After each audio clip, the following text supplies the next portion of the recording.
Lucky will one day be hosted by Jack Tripper. This is Brian Krasman from the Daily News. And I'm Randy Detour from the Tribune Review.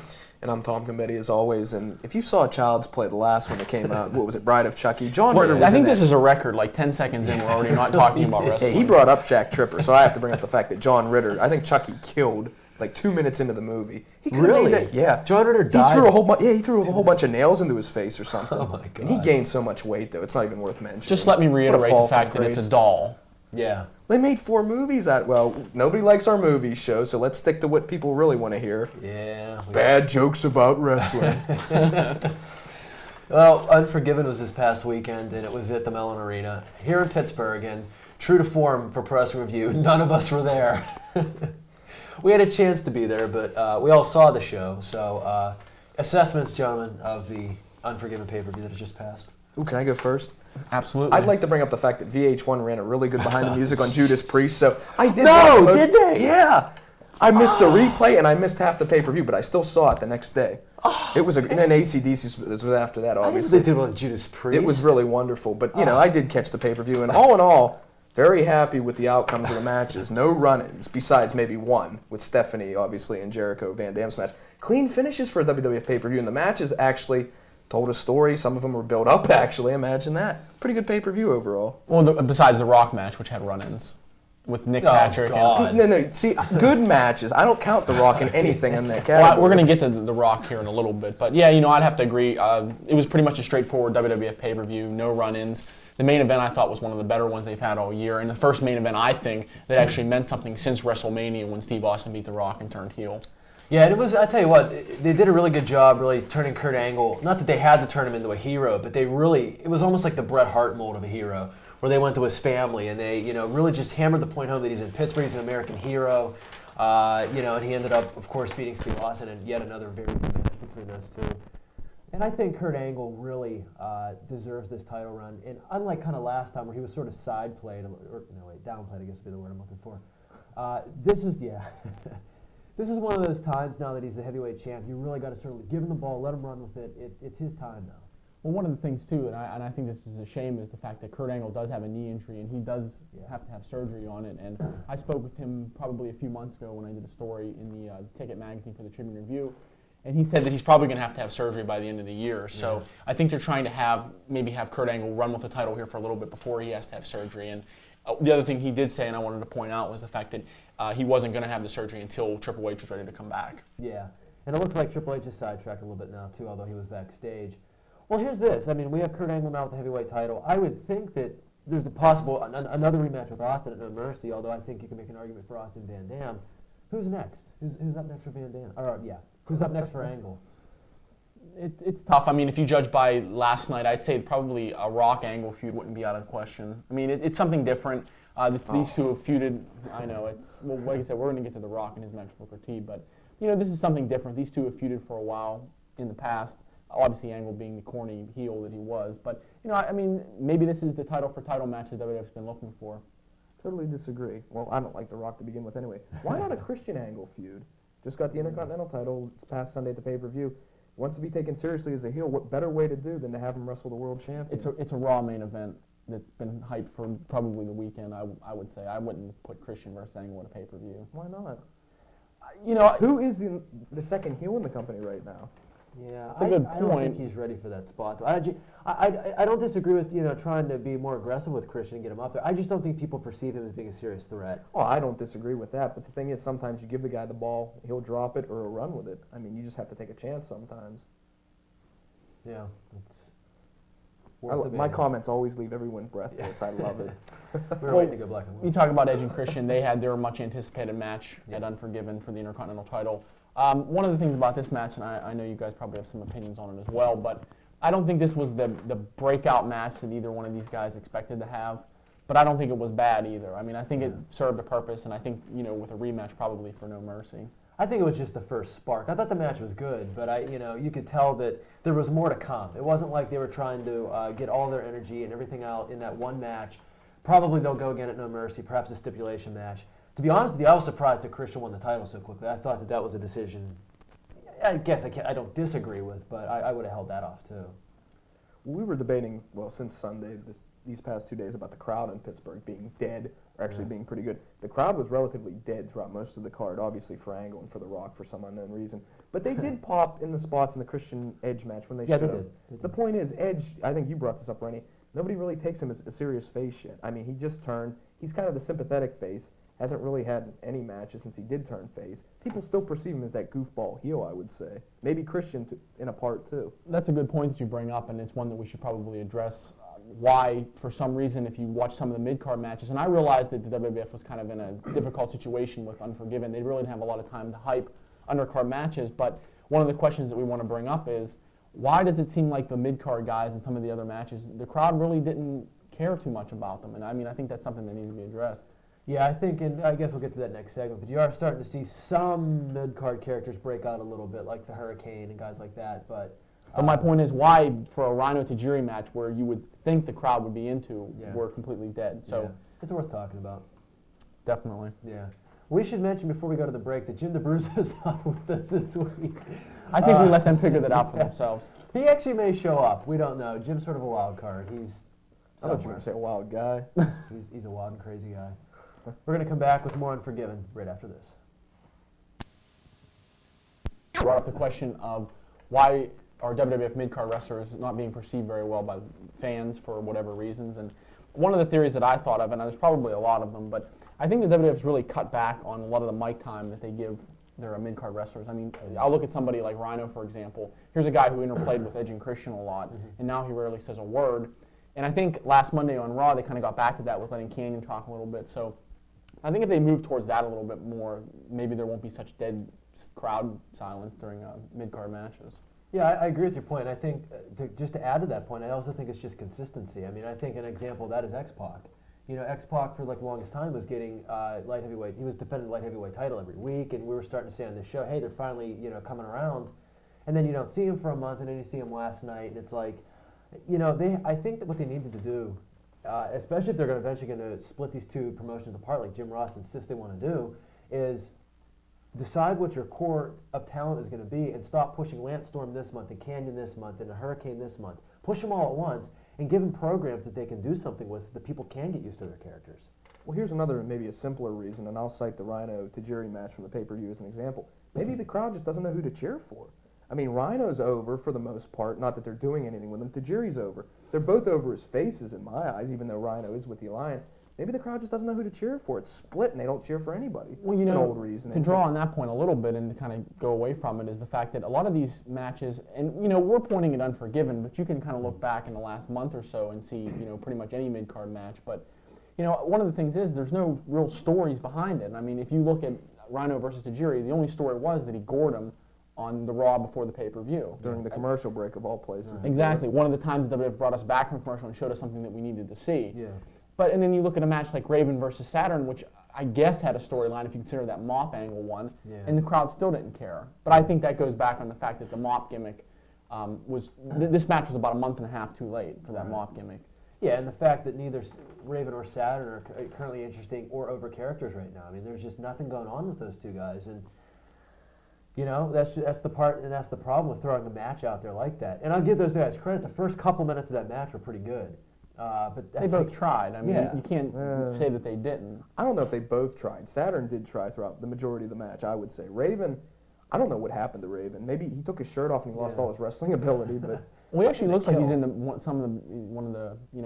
pretty good shape. Yeah, but the thing is, you can be in the greatest shape in the world. Look at Ted Arcidi, and you can't wrestle. That's a different kind of good shape. But we're going to leave this topic for a little bit and talk about two of the other mid-carders that are a little bit more over, and that's Rob Van Dam and Chris Jericho. Well, unfortunately, The Rock's not a mid-carder on our level, but Rob Van Dam and Chris Jericho, who, again, another one of those impromptu mid-card matches that was signed for no other reason than to put them together, but it turned out to be a positive. Yeah, it was a really good match. And I was just saying during the break, and I'll say it again now, Rob Van Dam's made a believer out of me. And it's something we've said on this show leading up to this, of what they had to do with Van Dam. They had to channel his offense correctly. They had to put him in situations where he could prove that he had a character. And they've done all that. I mean, they've taken all the right steps with Rob Van Dam in order to get him over and to make him a useful character and a potential main event character, and they've done that. What's funny, the one thing I found funny about the match, too, was that you have Chris Jericho, Rob Van Dam, two guys who are, known for, accidentally hitting their opponents with their moves, and looks like they both kind of sustained some legit punishment during the match. But nonetheless, very good match. One of the things that I thought about it was the crowd was split down the middle pretty much. I mean, you either heard RVJ or Y2D chants. I mean, you really couldn't make it out either way. So, I mean, I just think that's a testament again to Rob Van Dam, like you said, who is making believers out of a lot of people, and again to Jericho, who whether or not how you look at this match as being just another stepping stone for him, maybe back to main event status. But two things about Jericho I'd like to bring up. One, the mic time with him and Stephanie is absolutely priceless. I don't care if they just do away with all the comedy and keep that, like the stupid Moppy thing going through the tree shredder. Keep Jericho, Stephanie, mic time back and forth. It's absolutely priceless. And two, about Jericho, hopefully when all these big names do come back, say a Triple H, a Chris Benoit, even I'll throw in Rikishi for the hell of it. Jericho's in that main event just hovering right now. Hopefully when those guys come back, they might elevate him. He really doesn't have anybody to fight if he were a main eventer right now. There's no heels in the company. Besides Booker T, and, well, The Rock made short work of him on Sunday, I mean. At the pay-per-view, I believe. Well, you bring up The Rock, and we might as well talk about that handicap match. And I mean, I don't know what your feelings were going into it, but I just assumed that Booker T was going to beat The Rock and get the title back. But apparently they're set on having The Rock keep the title and maybe adding some credibility to it. Depends on what you think of The Rock, though. Yeah, see, sorry, Tom. But I wasn't even going to say, I was looking at that sign over there. I agree. I think keeping the belt on The Rock was the right thing to do. They need to, if they ever want to, again, branch off WCW into its own company, they need to make that title seem like it means something. And Booker T's done a very good job recreating himself into the image he has right now, but he's not The Rock. And keeping the belt on The Rock is the right thing to do. That being said, Shane McMahon getting pinned is the right thing to do, and unfortunately they didn't do that. Why put him in the match to begin with? I'll tell you what, I give The Rock a lot of crap on this show, and a lot of it's deserved. And the match from this past Sunday just reiterates that point. The entire match, in my eyes, was bad. Shane McMahon threw 15 clotheslines, I think I counted. The Rock didn't do much better. A barrage of kicks, punches, a throw that wouldn't crack an egg if you had the egg taped to the guy's back when he threw him. The Rock, he's nothing more than just a bunch of fluff with promos with cheap heat in them and subpar wrestling ability. Well, you know what's scary about The Rock? If you look at him the next night on Raw against Rob Van Dam, he actually did some wrestling moves like that he never does. It's like, yeah, he did one Saw cradle though. But nonetheless, and a fisherman suplex. And a fisherman suplex. I can do that though and screw it up. Well, not that I'm defending The Rock. You are. You know you like him. Just admit it. I won't. Right here on this day, I don't know what Saturday's date will be. You admit you like The Rock. It's easier. The 29th. Well, when you can tell me Saturday what day it will be, then I'll admit that I like The Rock. Just told you. You said some Saturday. But, I do agree with Brian. I don't think this match was booked very well. I mean, other than, why was Shane McMahon even in the match if he wasn't going to get pinned? Booker T's just become, I don't think he's totally lost yet, but I don't know. I just think The Rock's made him his punching bag for the last few months. Well, for the first part, Booker T's not a heel, obviously. I'll stand by that. I do not think he's a heel. He would be better suited as a face. And one thing I'd like to bring up before we go black and white here, did it turn anybody else's stomach and make you run for the toilet to throw up in when you saw The Rock's name on the NWA, WCW old title belt? Oh, that's right. With the names in the past that have been on there, Steamboats, Flairs, Dusty, The Rock. Oh, my eyes, there was black spots in my eyes after seeing that. Well, there's black spots in your eyes anyway. Well, that's a normal occurrence, but still, I didn't have to rush for the bathroom and throw up into the toilet after I saw that. Well, while Tom gets his stomach and temper under control, we're going to come back and we're going to talk a little bit about Raw from this past week. Well, Still strange. Always. The last two segments, obviously, we talked about Unforgiven, and it was a kick-ass show in my eyes. I'd like to talk a little bit about Raw this past Monday, which wasn't so well, You've already set the precedent. You may as well just go I can't. But anyway, Raw this past Monday, we saw a main event of The Rock versus Rob Van Dam in a match which I really don't remember a lot about it because it's a couple days after the fact. But I remember it wasn't that good. Or am I wrong? Well, it's your opinion. Right. You don't have to ask us. I don't know. The thing I said it wasn't anything special. I mean, and it probably wasn't supposed to be the first time they wrestled. Yeah. Well, the thing about it is, I actually said this last night. I couldn't believe I said it. I may be wrong in saying it. If you have a bad match with Van Dam right now, it's not Van Dam's fault. And I'm obviously two different styles, two very different styles. Van Dam has some athletic ability. The Rock doesn't. And he just relies on his namesake to get over in this little barrage of punches and kicks and headbutts. And his pastry-oriented promos. Yeah. Tom loves The Rock. That's pretty much. He's taking a spot away from somebody more deserving. Like Jerry Lynn. like a Jerry Lynn. Okay, Jerry Lynn cuts 80s heavy metal promos, which I love. Which And is The Rock one talks about reason. pastry, as you said. Jerry's singing for Nickelback now, I think. That's him. Hell. But I think when this match was first announced, one of the things I first thought of was how's the crowd going to react? Because are they going to be split down the middle for Van Dam and The Rock? So you really didn't get that answered. I think they brought Stephanie out to try to give some heel heat to Rob Van Dam. I'm sorry, I have like 3 tongues in my mouth today, so Ooh. it's very weird. The operation's next week. One of the things, I will give credit to the main event. The match wasn't stellar or anything like that. At least Austin didn't run out, causing another run-in with another dusty finish, as they say. Austin stayed off TV, stayed off Raw this past Monday. I think it was a good idea. Added a little bit to the fact that we don't really know how he's going to react until you see SmackDown, if he's even on that, about losing the title to Angle. There were 2 other guys we didn't see on Raw. And it wasn't for the same reason Steve Austin wasn't on. Pat Patterson and Jerry Briscoe. That's right. They're gone. Now, Chronic, Brian Adams and Brian Clark. I'm sure whenever The Undertaker, Kane, and Bradshaw hit the ring, you were just waiting for Chronic. People were holding their Chronic T-shirts and their 420 signs. And Chronic is so cool. Their foam pot leaves and stuff like that. But it turns out that before the show, after the stellar performance they put on at Unforgiven, they were fired. So. Well, maybe we should talk a little bit more about just, instead of just being fired, they showed up and from what I understand, they were told by WWF officials that they were going to be sent on to developmental territories. And of course, being the huge superstars and athletic machines that they both are, they said no way. Yeah. So probably smart. They both have developed as far as they're going to. So. Well, you know what, and this is a point that Tom brought up. I said, why not keep Brian Clark? I mean, I think if you look at him, there's a guy that might have some potential, but again, Mr. Tom down there brought up the fact that Brian Clark's pretty injury prone. I mean, it just seems like every time he was ready to hit his stride, whether it was Adam Baum, and I use that very loosely, you can't hit his stride as a nuclear physicist or whatever character he was playing, or his Wrath, or his, even in WCW, I believe he got hurt. Every time he hit his stride, he'd get hurt. Especially when he was Wrath. I mean, he blew through a lot of people. And he was out how many months with a knee injury? Going to wrestle Goldberg and stuff. So, but if you watch the match in Unforgiven, and for some reason Chronic's name was brought up last week when we were addressing an email saying, why they suck. And well, see, we were wrong. They don't suck. They just got fired. Well, watch the match in Unforgiven. Brian Adams, I can't get him straight. One was Crush. I'm going to call him by what I know him as. Crush. He and The Undertaker were in the ring. Undertaker gave him a punch to the face, and he didn't even sell it. And then he got posted, and Undertaker had to push, and as big as The Undertaker is, had to push with all his might to push Brian Adams into the post, and he just didn't sell it. I mean, they're bad. There's no other way to say it. Yeah, just a match. Wow. I can't say enough bad things about it. Bring back the heart punch. That's all I have to say. Jeez. But, I guess give the WWF some credit. At least they realized they made the wrong decision. Even though a couple weeks on the show I said, hey, it gives a couple big guys to fight. Shows you how wrong I am quite often. Well, when Chronic was brought in, you look at it and you say, well, this is actually an interpromotional feud that might mean something. So, listen, because Chronic is a WCW tag team, and they were brought up through WCW, and even though it was done half-assed, they're still a WCW team, and when you look at them, you think WCW, and when you look at Undertaker and Kane, that's WWF. So that's the only reason why I would think that it would be interesting, because it's actually an interpromotional feud that might mean something. But again, Chronic sucks, so that's obviously all void. Maybe a better match for Chronic would be maybe against the APA.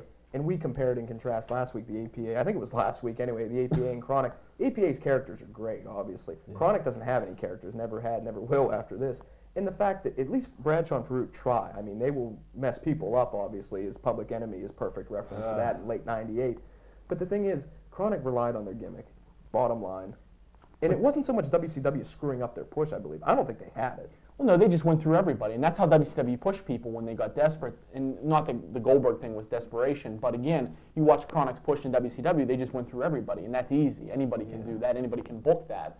But, if you look at Chronic, I think the reason why they didn't survive in the WWF, besides poor work ethic, is the fact that their gimmick in WCW was nothing but an APA knockoff. Right. So, there's not room for, not to be cliche, but there's not room for 2 APAs in the WWF. So I don't think it's being cliche. That's just the truth. Well, I mean, it is. It's the truth.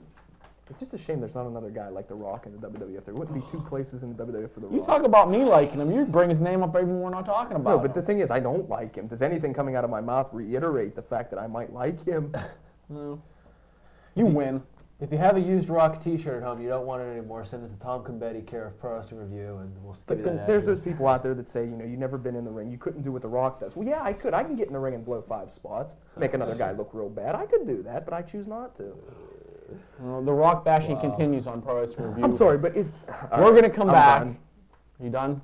We're not black and white. Oh, yeah, now we are. Now we are. We're going to come back. We're not going to talk about The Rock. We're going to talk a little bit more about Raw, so stay with us. We're going to do something unprecedented that I've never done before. I am going to read the answers, and here shall I go. Number 1, who did the British Bulldog wrestle with in 1995 In Your House, September of 95 pay-per-view? It was Bam Bam Bigelow in a match where the ring broke.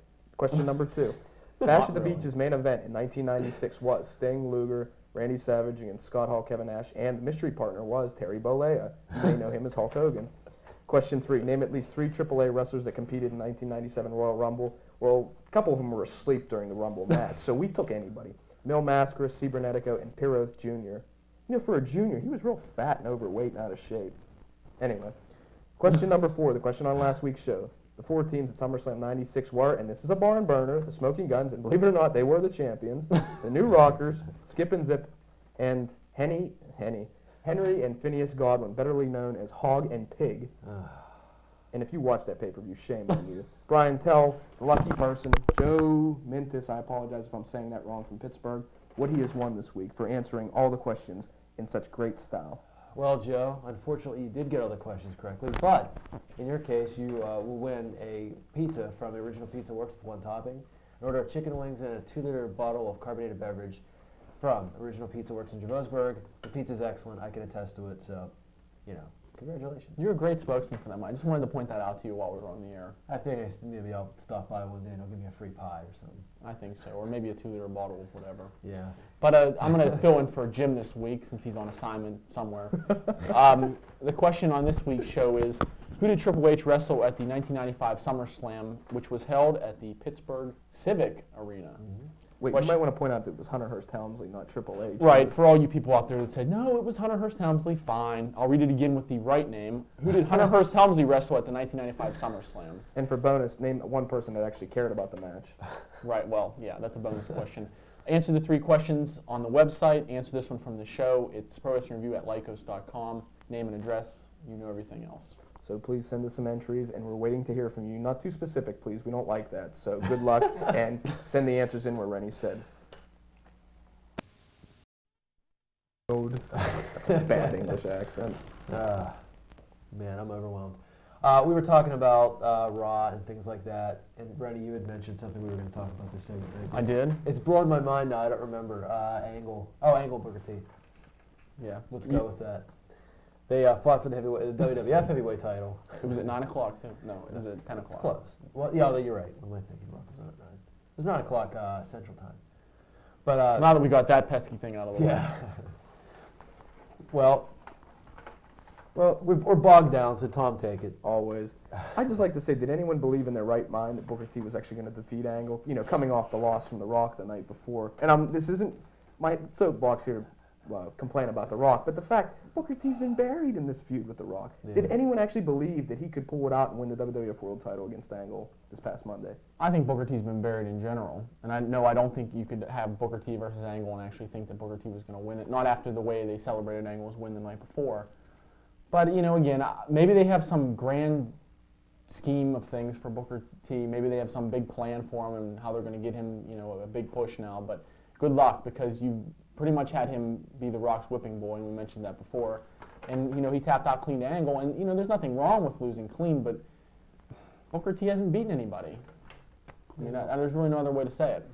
I'd even venture to say if Shane McMahon was wrestling Kurt Angle last night, people would have probably thought, hey, maybe Shane can pull it out. He's a McMahon, they'll have at least the father, the mother, the dog, Tippy come out. Maybe he'll win the title. But that's scary, too. Shane McMahon's perceived as a bigger star than Booker T. WCW's #1 heel. What's the dog's name? Tippy. Is it actually named?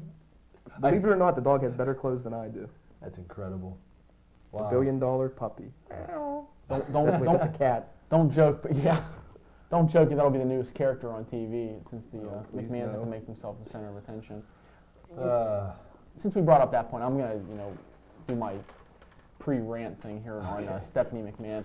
The Rock's match with Rob Van Dam, I realize that The Rock beating Rob Van Dam is not that big of a deal because you didn't honestly think that Rob Van Dam was going to beat The Rock. I did.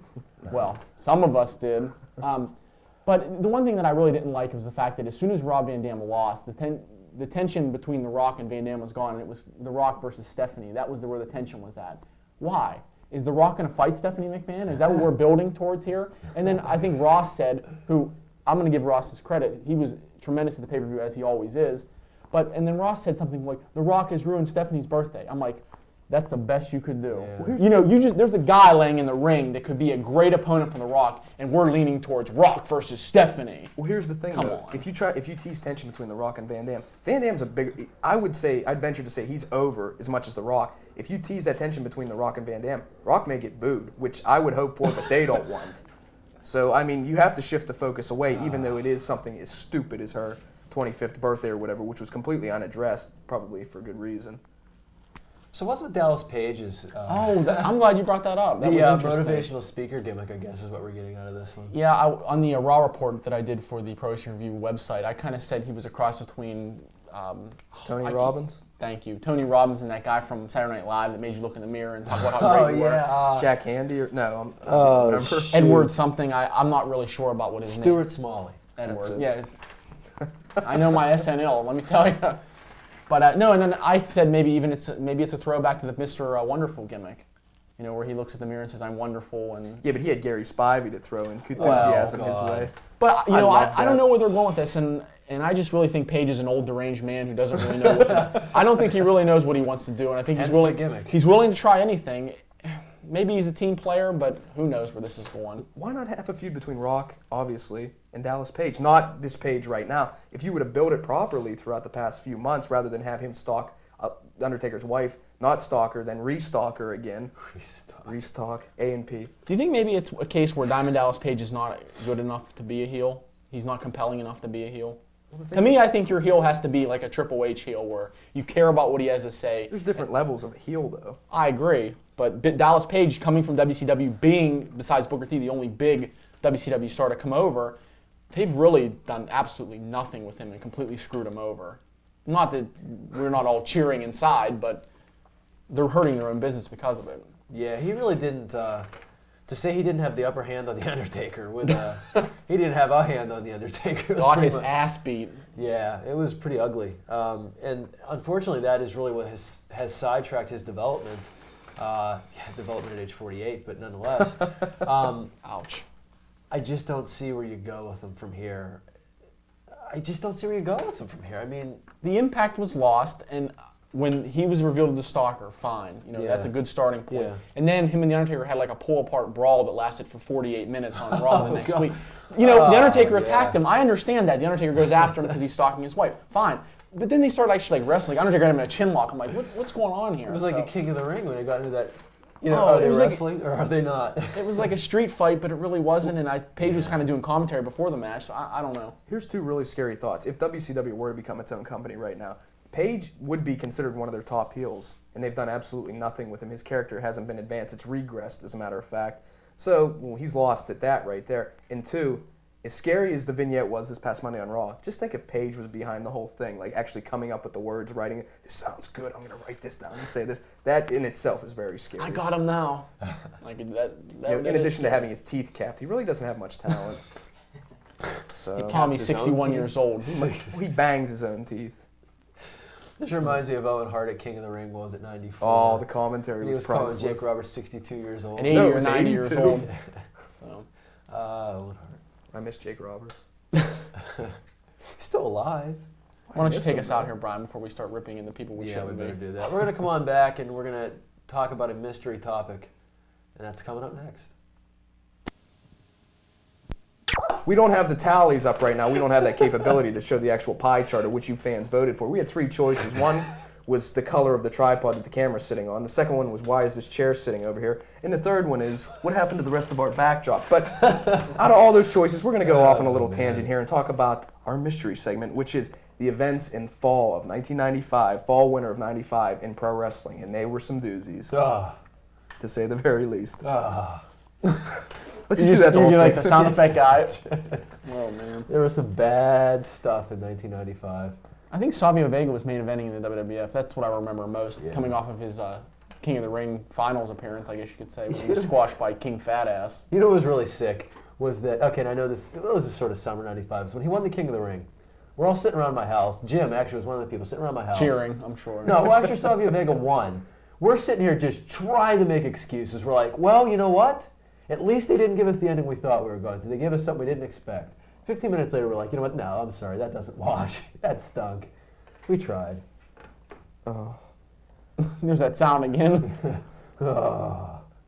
Well, we were talking about some of the things in WCW at the time in late of 1995, and we saw the Master, Curtis Iakea, Prince Iakea's father, running the Dungeon of Doom, head with Kevin Sullivan, Kamala, the Shark, Brutus Beefcake, whatever the hell he called himself at the time. And one of the most amazing things about the whole feat was Kevin Sullivan ran for weeks trying to find the Master. But at that bash at the beach, or I believe it was a Clash of Champions, Hogan found him in one night. Apparently he was on the island of Florida, or the state of Florida. Which was funny because Sullivan took all that time to find him. Hogan busts right through the wall. Have you ever seen, speaking of the Dungeon of Doom, have you ever seen such a group of losers? I mean, it was just Shark, Kamala. It's like, oh my goodness. Just a bunch of no-name heels that Hogan and Savage would take turns beating up. I mean, that's all they were, right? It was. I can't believe people actually watch it and go, wow, who's going to show up next? But there was one member of the, well, actually two, I guess you could factor in it. What's the October pay-per-view for WCW? Halloween Havoc, which the main event obviously featured Hogan and the Giant. But some of the events that led up to before the pay-per-view, or before the main event aired, were some of the most priceless in wrestling history. And Brian, I know you want to take this. You know, I really wish Jim was here because he was with me during Halloween Havoc. Jim's been there for a lot of the hard times that we've watched during some of these bad wrestling pay-per-views. But nonetheless, I just remember being at a friend's house, sitting on a big bar stool, and watching Hogan and the Giant have their monster truck rally on top of Cobo Hall. I forgot about that. I don't know what that solved, but at the end of it, Hogan and the Giant were throwing punches at each other, and then Hogan tragically knocked the Giant off Cobo Hall. And the Giant, being the man he is, showed up for the main event, unlike Kevin Nash, who probably would actually fell. But it was in Tony Schiavone's finest moment where he said, fans, this wasn't supposed to happen. But the monster truck rally, I guess, was supposed to happen. That was a well-planned, oh boy. Was that the same pay-per-view where the Yeti showed up and broke out of that ice mold? Oh, no, that was actually on Nitro leading up to the pay-per-view, but he proceeded to hump the Giant and Hulk Hogan in a bear hug. I was hoping it wasn't going to come up. A nice Hulkamania sandwich in between two giants. But I'd like to add, actually the person who writes the music for this show called me when the pay-per-view was on. He was watching it over his house, I was watching it at mine, and said, well, you know, that's only 5 stories, and there's a lake or a river down there. He could have fell. I proceeded to hang the phone up and not talk to him for the next 2.5 years. That's where you just have to slam the receiver on the wall as hard as you can. Yeah, I mean, wow. This just shows how evil Hulk Hogan can truly be. But you know, here we are talking about WCW. The WWF sure as hell wasn't the monster it is now. Well, the sad thing is people actually watch WCW more than they did the WWF, even though, you know, everyone would watch WCW and say, wow, you know, the stuff they're coming up with is actually good, and it really wasn't. But it was because the WWF was so cartoonish, bad, you know, Kevin Nash was there. I mean, there was a lot of things going wrong. So yeah, the October '95 In Your House, where the main event was Diesel against the British Bulldog, that was one of those ones, like, it used to infuriate me every time, like, on Raw or Nitro, they would take pot shots at each other. So I was like, how immature can you be? But then when Eric Bischoff came out the night after that In Your House and just ripped that show to shreds, I was just sitting there thinking, you know, he's right. I can't really argue against that. It was just awful. I mean, wow. Well, you know, the thing is, it was funny because the British Bulldog was always that guy in like the mid-'90s who the WWF would fall back on as being, let's throw him in the main event because he's related to the Hearts and maybe he'll wrestle like one. No. So, you know, I don't know. I just thought that was always the funny about the British Bulldog. Like he would get a real big title run and then, you know, eventually would be forgotten about. It's ironic because I'm jumping to 1992 here, but I actually flipped on Excess for a few minutes this week, and their match from the Vault was Davey Boy Smith against Bret Hart from Wembley Stadium in '92. I'm sitting there watching the match going, wow, when I was watching this match in '92, I kept thinking, the British Bulldog has arrived. And now that I think about it, it's like the British Bulldog just left. It was like the only good match you ever had. The funny thing about that match is that if you watch it, Davey Boy Smith's blown up after about 3 minutes. Yeah, he is. And he was really, I mean, I don't know how much extra weight he was carrying or how many children he had in his belly, but he was really heavy. It was a good match, though. I mean, I'm sure Bret Hart had mostly to do with it. Well, Bret stiffed him a few times, too, if you watch. I would, too. Bret has stiffed everybody in his life, including his wife, I'm willing to bet. and for some of the dinners.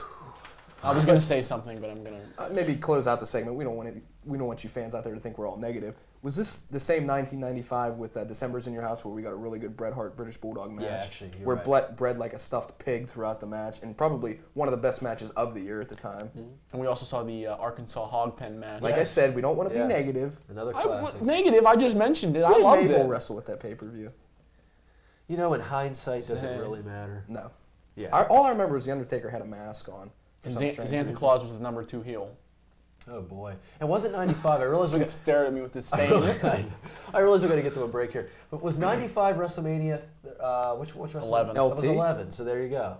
There you go. That's the epitome of 1995. So I guess we're going to wrap up 1995 and just say that if you ever go into the Wayback Machine, don't stop at 1995 because it's just a bad idea. Just go way back. Yeah. We're going to come back with our rants, so please, I beg of you, please return. You're just going to have to deal with me first for the rants. I wanted to start my rant by talking about the Big Show. And, you know, much like a lot of other guys, he's been the butt of a lot of jokes. He's had a lot of weight problems. And, you know, you kind of just look at him and say, here's a guy in WCW that had a lot of potential and he got pushed really fast. And, I mean, to me, that's one of the reasons why he peaked too soon. But, you know, you start watching him now, and it looks like he's starting to get a little bit of his muscle back. It looks like the WWF's starting to have a little bit more confidence in him. Some of the stuff that he did with Hurricane Helms on Raw and on SmackDown, I mean, that's some pretty funny stuff, and I think it's helping Hurricane Helms as well. And the other thing I like, too, is the WWF's not rushing to push him back into main event status. They're letting him work his way up through mid-card wrestlers like Lance Storm, like Hurricane Helms, and it's working, and the people are starting to get into him again, and slowly but surely, the WWF is giving the Big Show the push that he should have gotten in WCW when he was first brought up, rather than just say, hey, here's a big guy with probably a lot of athleticism and doesn't know too much about the business. Let's just throw him in there with Hogan and see what happens. So Big Show, at the Giant at the time, obviously, wins the WCW title, and the rest is history. You know, he became fat, he became lazy. The guy even chain smoked on the way to the ring. They made fun of this, and I thought it was a horrible taste. But I mean, you know what? If you look at the Big Show now, and you know, after some little bit of trouble in the WWF, kind of got fat. He's really starting to come around, and he looks like he's going to be a main eventer probably in the next few years. And very quickly, I just wanted to bring up Taz. Here's a guy that has a lot of potential. We've talked about it before. He beat Kurt Angle in his debut. Blah blah blah. And you know, he's this guy on the outs, I guess, with the Alliance, but the WWF really can't find a way to fit him in somewhere, which I think is truly a shame. He's a good wrestler, great mic skills. He proved that in ECW. So why the WWF is still, you know, treading water with his push is unbeknownst to me. You know, a couple weeks ago, whenever the Hurricane character debuted, I fully admit I wasn't totally into the idea. I thought it was more of a 90s, mid-90s, you know, kind of lame cartoonish gimmick. And it was a cartoonish gimmick, and it still is. But I tell you what, it's really, really grown on me. Mostly because Hurricane Helms is just so funny playing this role. But I tell you what, I mean, I think this is where they're going with this, and they sort of toyed with it this past week on Raw. I would definitely make Hurricane Helms, Lance Storm, and Ivory like the Justice League or something like that. Seriously, I think they'd be great. I think that would be absolutely hilarious, just having those three running around. And have Lance Storm sort of be not really fully into the idea like he was Monday. I can't remember what his superhero name was, but it was pretty funny. But I definitely think that they've got a really good idea here, especially if they split off into their own show eventually next year. Having like this little Justice League running around, I think will be a real highlight. And just to break away from the rant here real quickly, we've been given, IWC and this show has had some heat over the past couple months, but I want to compliment them. As we're taping this show, or I'm sorry, actually as you're seeing the show, I'm sorry, they're running a show on McKees Rocks tonight that they are doing for the United Way September 11th Fund, which is going to help with disaster relief in New York, Washington, and the areas affected by the disasters of a few weeks ago. And I just want to give those guys a thumbs up that, you know, hey, despite what's happened in the past, we can give something like this a thumbs up and say this is a really good thing. And I just urge all of you who didn't go to the show, you know, to contribute to the September 11th Fund and, you know, to contribute to the Red Cross. Because we never know, something like this hopefully never happens again, but it's just really cool seeing a wrestling group do something like this for people who are very much in need right now. Well, usually I take this time to rant on something in a negative light. I've done that pretty much the whole show throughout The Rock, using his name, saying how much I really despise The Rock. But I'd like to point out that Commando is not my favorite movie. It's Rennie's, by the way, and I don't know why that's up there. But I'd like to actually compliment the main event of No Mercy of Unforgiven. Kurt Angle and The Rock wrestled a hell of a match. Angle, obviously, What am I talking Kurt Angle and about? Steve Austin. But Kurt Angle and The Rock. Uh-oh, Freudian slip. Wow. Love me. See, he's just on my mind. It's just, I can't get him off. But anyway, notwithstanding what I just said, Kurt Angle and Steve Austin, Stone Cold, wrestled one hell of a good match. Angle was in his hometown of Pittsburgh. The crowd reacted greatly to his victory. In my eyes, it made the title. Oh, I thought you were going off on that little Rock thing. It made the title maybe a little more, gave it a little more prestige in my eyes. One of the things I'd like to bring up is the fact that the finish was out of nowhere and it was clean. I don't think the crowd really knew the finish was coming. They were probably expecting, oh, here comes so-and-so down the aisle. There's 2 minutes left. When somebody runs in, there's usually about a minute and a half left till the match is over. But I'd like to compliment the WWF saying you don't need people to run in every match, every main event.